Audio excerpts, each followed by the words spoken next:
මම ඉස්සෙල්ලම බලන දේ තමයි මගේ කණ්ඩායමේ විනය. අඩුපාඩුකම් වෙන්න පුළුවන් ඒවා ගණන් ගන්න එපා.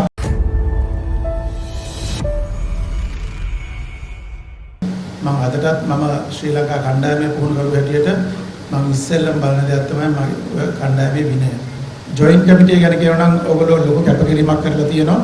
හැබැයි අඩුපාඩුකම් වෙන්න පුළුවන්. ඕගොල්ලෝ ක්‍රිටිසයිස් කරන්න පුළුවන්. ඒවා ගණන් ගන්න එපා.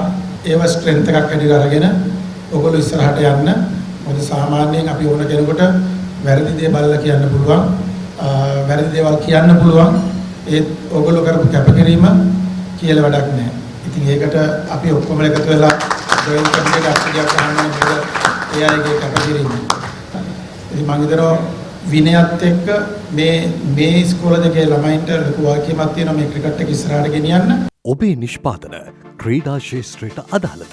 එසේනම් ඉහළ ප්‍රතිචාර සඳහා ලංකාවේ අංක 1 ක්‍රීඩා නාලිකාවේ ඔබේ දැන්වීමක් ප්‍රචාරය කරගන්න.